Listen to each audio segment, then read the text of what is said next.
Welcome back to the gun dungeon, guys. Sitting here cranking out some big old hog leg 450 Bushmasters here. This is actually a fun little cartridge to, well, say little, it's not little. Fun little cartridge to reload. Straight wall case. I do use case lube. Is it necessary? No, straight wall, but it makes life a whole lot easier whenever you're resizing those big old hog legs. Loading a 240 grain XTP mag. Well, that's just a pretty looking round, ain't it? Just a classic XTP load. Scooting with some little gun in it. But anyways, back to the reloading and rambling. So I saw where I forget which wholesaler it was had put a Alliant powders in stock. Get it while you can. Email out. And it got me to thinking, a lot of these panic buys that we all end up in, you ever think maybe sometimes it may be a little bit manufacturer influenced, if not completely induced? Now, I'm not saying there's not some truth to Alliant powders having a nitrocellulose shortage or whatever it was they claimed, but maybe it just wasn't as bad as we let on, so that way they could make everybody go buy their favorite Alliant powders, make you spend more money than you normally would have, and buy when you normally wouldn't have, just to make some sales. And this isn't the first time I've seen it. There's been several times that manufacturers, sellers, whoever, get them while you can. There's a law in Congress that has potential to be passed, even though there's no chance of it at the time or whatever. Just pushing for those panic buys. And we as consumers play right along with it. I do the same thing. I can't sit there and deny, oh man, I really don't want to get caught without having this or caught without having that. I try to stock up on stuff I know I'm going to need. I know I'm going to use a lot of. I try to stay well prepared, but it's not always the case for every single little thing. And if something comes up, oh, you can't get this anymore, you better get it while you can. I fall victim to it sometimes too. But I think we need to be a little bit more vigilant as consumers, because we are screwing ourselves right in the honey hole every time we fall for it, and we go out and spend a bunch of money on stuff that we wouldn't have, and run the shelves dry, and run the demand up, and then the price goes up because the shelves are dry and the demand's there, and it never comes all the way back down. We never fully recover, ever. And it irks me. It gets under my skin. And it's something that I think we as consumers, like I said, should start being more vigilant in what we do. When prices are, just take a look at your own inventory, take a look at your own stock, decide what you can and can't live without, what you can't live without, buy a bunch of it.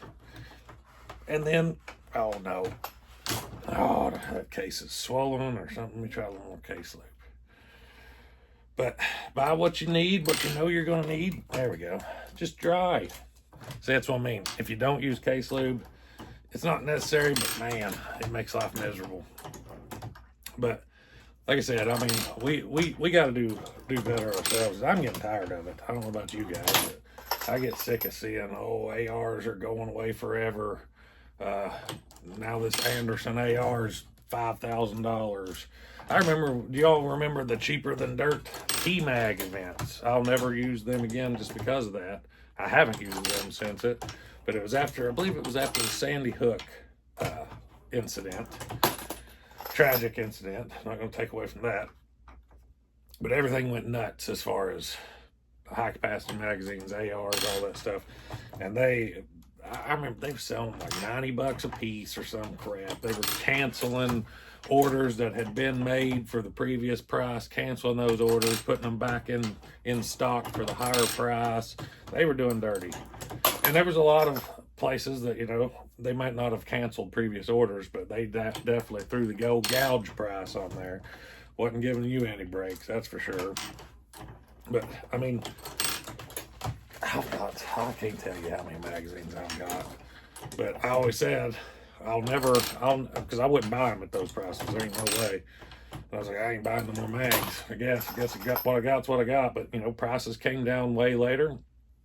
You get good PMags for $12 now, somewhere around in there. So I bought a bunch.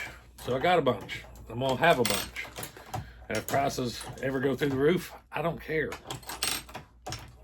But that's kind of, if you can't afford to, I understand. But you need to try to set yourself up where not only are you doing yourself a favor by not having to go purchase at higher gouge prices, but you're doing the entire consumer base a favor, because you're not contributing to these manufacturer, wholesaler, whoever induced panic buys, maybe even consumer induced panic buys a lot of times, but you're not contributing to that.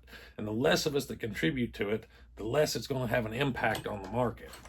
So do everybody a favor and try to get ahead of the game a little bit. I know we can't see into the future. We don't know what's coming around the corner. We have a general idea when it comes to politics, what they're going after, what they're going to go after, what the blood-sucking leftist scumbags in D.C. want to take from freedom-loving American citizens. I'll tell you how I really feel about those pricks. But we have a general idea, so, you know, the basic stuff that they're always after, try to keep yourself from getting in a bind on that stuff, because it seems like there's a new bill pushed somewhere about every damn week. But just kind of wanted to throw that out there. It kind of caught me off. And, you know, the Alliant thing, it may have even just been overstocked from the past or something. Maybe there really is a shortage that's just going to hammer all Alliant powders, but maybe it's not as bad as we actually were told. And maybe that's the case a lot of times. So anyways, that is my rambling for the day. I hope you enjoyed the video. If you did, don't forget to hit like and subscribe. Till next time, stay tuned.